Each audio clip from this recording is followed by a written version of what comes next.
Good morning. Today is February 6th, 2022. My name is Kris Kines, and I will be your worship associate this morning. Reverend Amy Moses Lagos will join us in a few minutes for our opening words. But first, let's take a breath, sit back, and enjoy listening to our guest musician, Dr. Marc Dickman, with Dr. Gary Smart play Fats Wallers. I Can't Give You Anything But Love.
The opening words this morning come from the poem Bearing Witness by Rebecca Parker.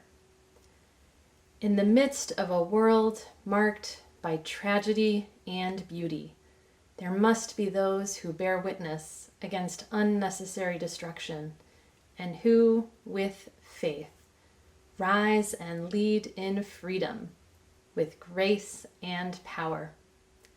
There must be those who speak honestly and do not avoid seeing what must be seen of sorrow and outrage, or tenderness and wonder. There must be those whose grief troubles the waters, while their voices sing and speak refreshed words. There must be those whose exuberance rises with lovely energy that articulates earth's joys. There must be those who are restless for respectful and loving companionship among human beings, whose presence invites people to be themselves without fear. There must be those who gather with the congregation of remembrance and compassion, draw water from old wells, and walk the simple path of love for neighbor. And there must be communities of people who seek to do justice, love kindness, and walk humbly with God, who call on the strength of soul force to heal, transform, and bless life.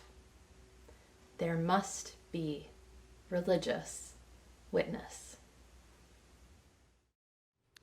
Lynn Wadley will light the chalice for us this morning, and then we'll sing the call to worship.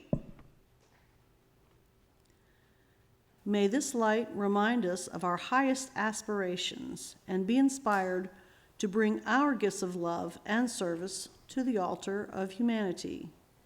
May we know once again that we are not isolated beings, but connected in mystery and miracle to the universe, to this community, and to each other.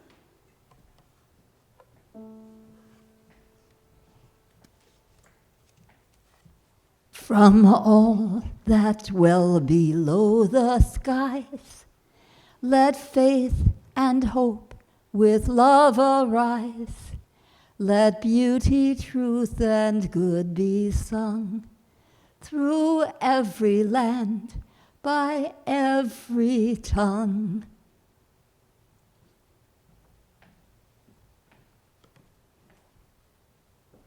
Hello, everyone. So good to see you today. Welcome to this day and to this opportunity to worship and to be as one in community. Being together is a time of joy and comfort and, at times, a challenge. This Unitarian Universalist congregation is a place where we come to learn more about being human. We're not here because we've figured out life's questions or because we think we've got it right.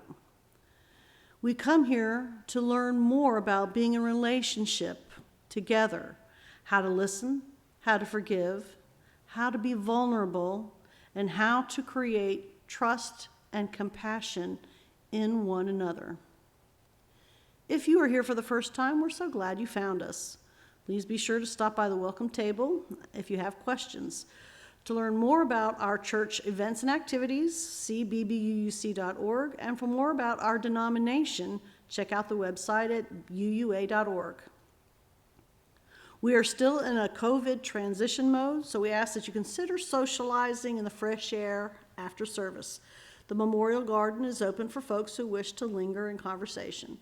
Today might not be one of those days.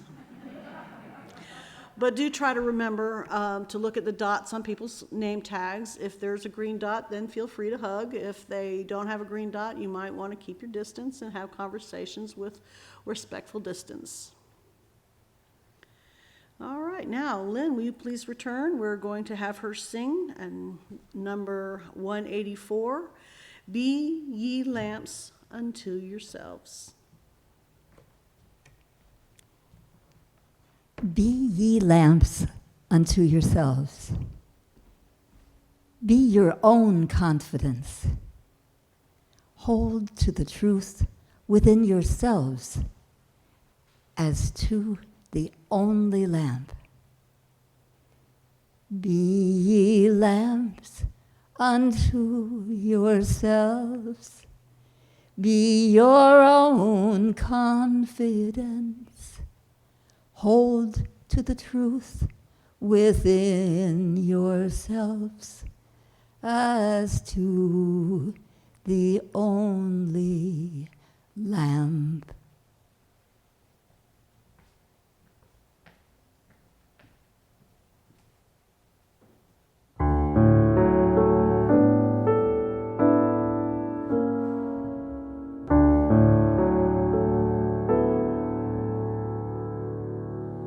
Good morning and welcome to our Wonder Box. Let's see what's in the box today. What is this? A flashlight. This flashlight represents the light of truth. Unitarian Universalism is a faith that will help you find and carry the light of truth, even when it's hard to do so. As Unitarian Universalists, we value justice and compassion in our relationships. And we believe that we are all part of an interdependent web. When one part of the web suffers, the entire web is affected. So the flashlight also represents the light of justice. Today's story is about a boy who learned that his Unitarian Universalist grandmother and grandfather were heroes. As an 8th grader in New York City, Artemis Jalkowski III chose his grandmother, Martha Sharp, to interview for a school assignment. This is the story she shared with him. In February of 1939, Martha and her husband, the Reverend Waitsil Sharp, a Unitarian minister, left their young children safely behind in the United States so they could volunteer to provide food, clothing, and other help to the people of Czechoslovakia, which is in Europe. But in March, when the German dictator Adolf Hitler's Nazi army marched into the capital of Czechoslovakia and took over that city, the Sharps' mission became much more dangerous: to save people from the cruelty of the Nazi army. Do you know about the Nazis in World War II? Hitler, the leader of Germany at the time, said that Germans were better than everyone else. It was a scary time to be from a different country or race or religious background. This is why the Sharps did the work they did. As Unitarian Universalists, we know that love is stronger than hate. And the Sharps showed this to us. Martha Sharp, this is her picture, shared with her grandson this story. On a snowy night, she jumped from a taxi, darted around a corner, and hid in a doorway because she heard the heels of a Nazi secret police officer behind her. After the heels clicked past her, she entered into an unlit apartment building. She dashed up 5 flights of stairs and rang the bell of an anti-Nazi leader. A woman opened the apartment door to Martha, who introduced herself and showed the woman her American passport. The woman said, "A moment," and then snatched Martha's passport from her and shut the door in her face. For the next few minutes, Martha worried whether she'd see her passport again. Her passport was her only ticket to safety. When the door opened again, this time a man stood before her. Martha asked if he was Mr. X. He said he could give Mr. X a message. She explained that she was there to help sneak him out of the country. The man asked her to wait a moment and then disappeared into the apartment. He opened the door again, wearing an overcoat. He handed Martha her passport and he said, "I am Mr. X." Together, they walked through wind and snow across the city. A Nazi soldier stopped them when they reached a bridge going over the river. Martha showed her passport and confidently announced, "Americans!" The passport trick worked and they were waved across the bridge. Just steps outside the British Embassy, the office that was helping to sneak Mr. X out of the country, another police officer stopped them. Martha loudly complained about the lack of taxis and her frustration at being late for a meeting with the embassy secretary. She flashed her passport once again and demanded the guard tell the secretary, "Mr. and Mrs. Sharp are here." He waved them ahead, and Martha and Mr. X walked into the embassy to safety. Mr. X is one of thousands that the couple helped between 1939 and 1940. After narrowly escaping arrest in Czechoslovakia and returning to the United States, the couple traveled to Spain and France to distribute food. Here's a picture of them at the Unitarian Service Center where they were distributing food and milk. They also went there to help Jews and others escape. Martha organized a transport of children to the United States, which became a model for later transports of even more child refugees. This is a picture of just some of the children and some of the people that Martha helps escape. The story of the Sharps reminds us of the difficult choices we have to make when we care about justice. Sometimes we want to help, but may be afraid or don't know how. Here's a picture of Artemis, the grandson, as an adult, standing outside of the UUA buildings. There's a picture of his grandparents. He learned that taking a courageous stand doesn't require heroics on the scale of his grandparents. Artemis hoped that their story would inspire others. He said, "The key part about my grandparents' work wasn't just one big moment. It's that they made thousands of little choices that led up to the story we now tell." Artemis's grandmother once asked him, "What are you going to do that's important in your life?" Even now that he's a grown-up, he still hears his grandmother's words. What are you going to do that is important with your life? Telling his grandparents' story is a way to pass along to you this important question. I wonder, where will you shine your light of truth and justice? What will you do that is important with your life? And with this, our story is told. Until the next time we're together. Returning to the dais for another musical delight, Dr. Dickman and Smart with Duke Ellington's Sea Jam Blues.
Thank you, that was fabulous.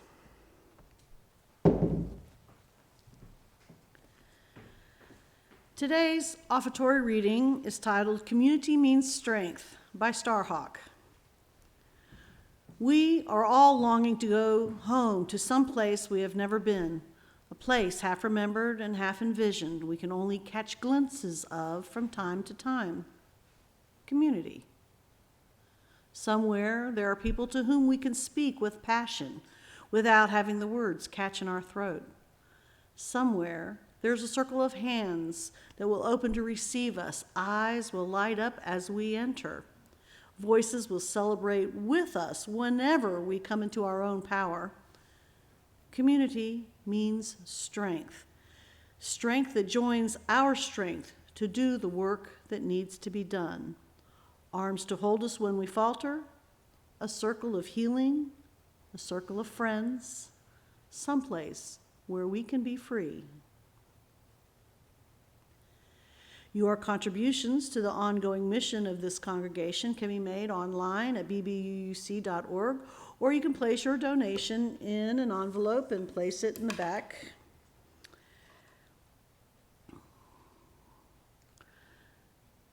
Reverend Amy's sermon today is titled Defying Hate, a historically true story about a couple's courage and commitment to the principles of human worth.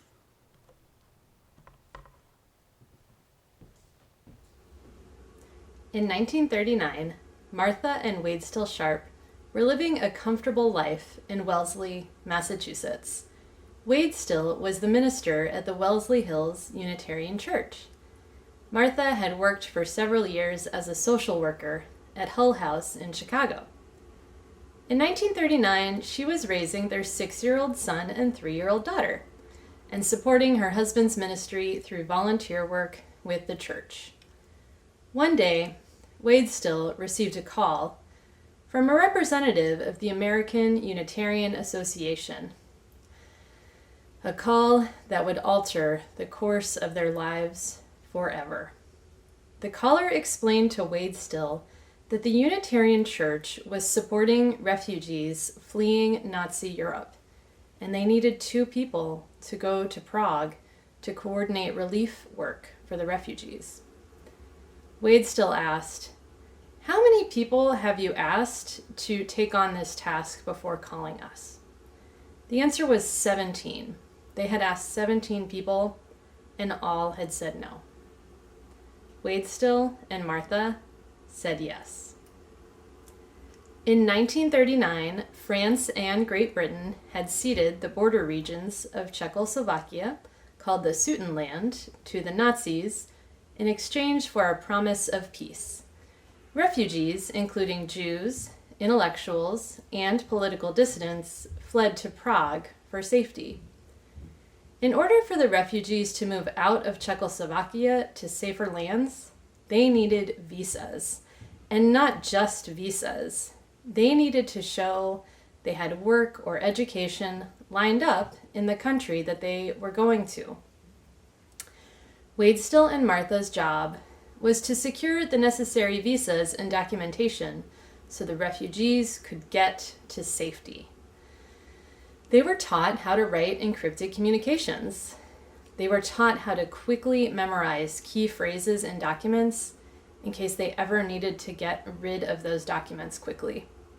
They were taught how to tell if someone was following them and how to evade them.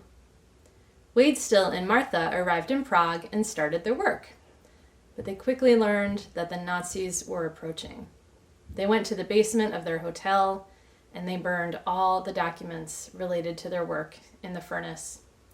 The next day, the Nazis marched into Prague. That was the same day that Martha accompanied Mr. X to safety, as we heard in the story that Kris told this morning. A few days later, Wade Still arranged for a member of the Czech parliament to be smuggled from a hospital morgue in a body bag. On that trip to Prague, they helped hundreds of Jews, political dissidents, and intellectuals escape to safety. They were under increasing threats from the Gestapo, and they returned home in 1940. They then received another call from the American Unitarian Association asking them to return to Europe.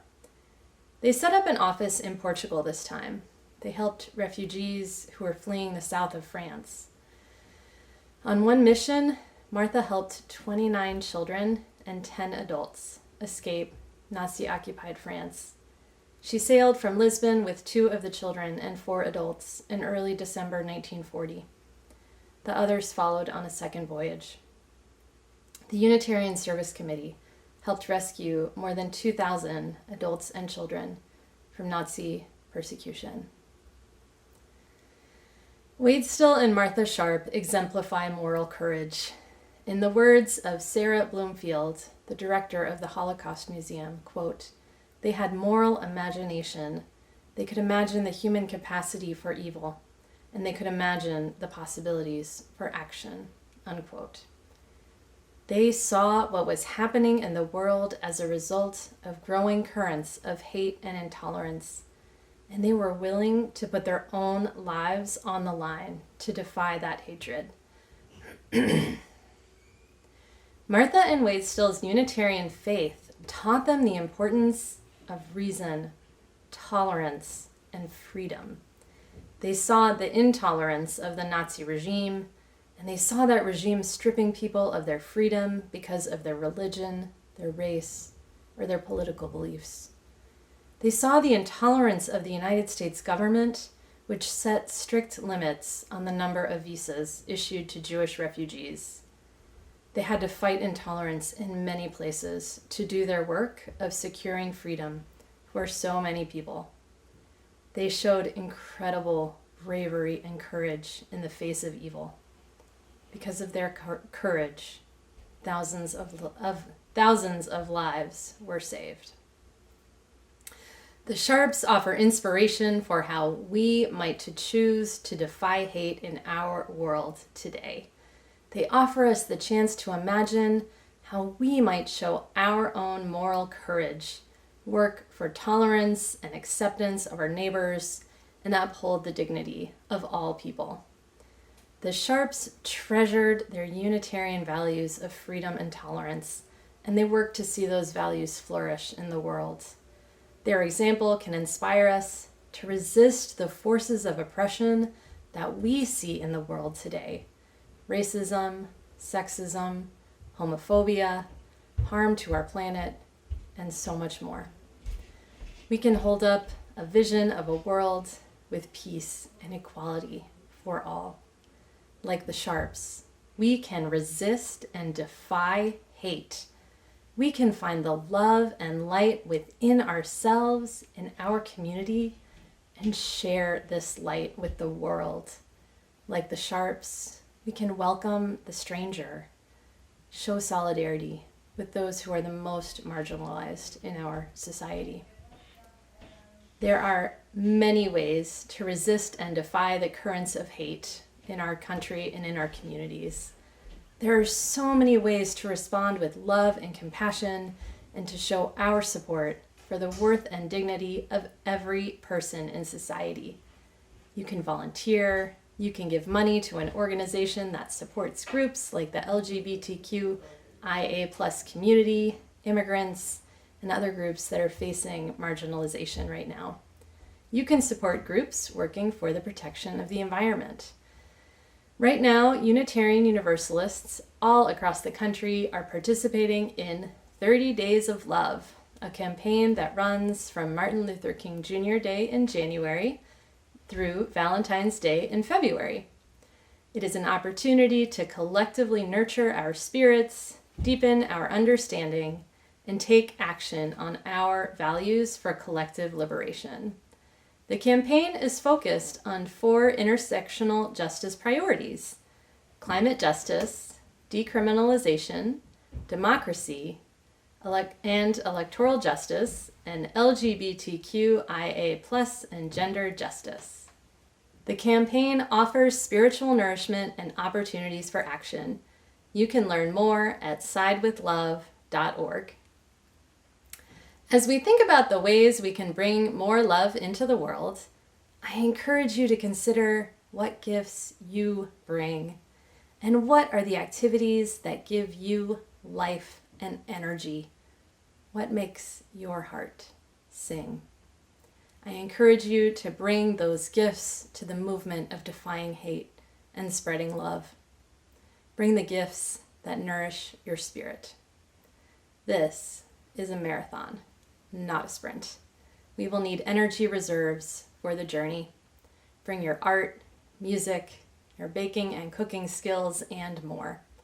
We can combine our gifts and allow our light to shine. We are stronger together.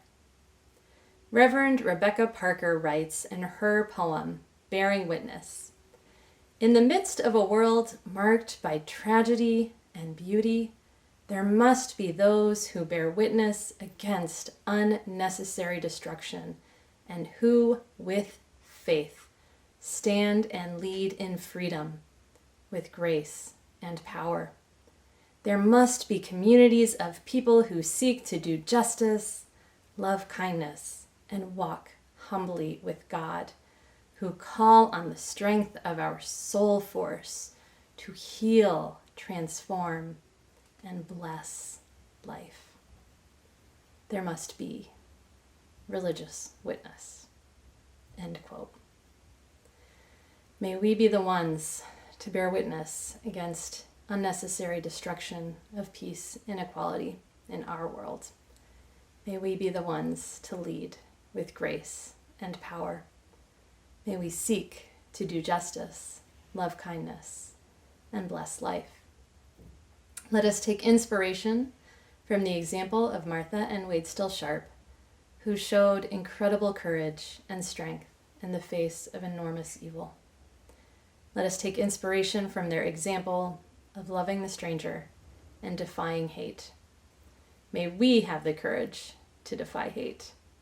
May we be blessed with wisdom and clarity as we watch events unfolding in our world and choose how to respond. May the all-encompassing love that is at the core of our beloved Unitarian Universalist faith call us to serve those in need and bear witness to injustice and suffering in our world.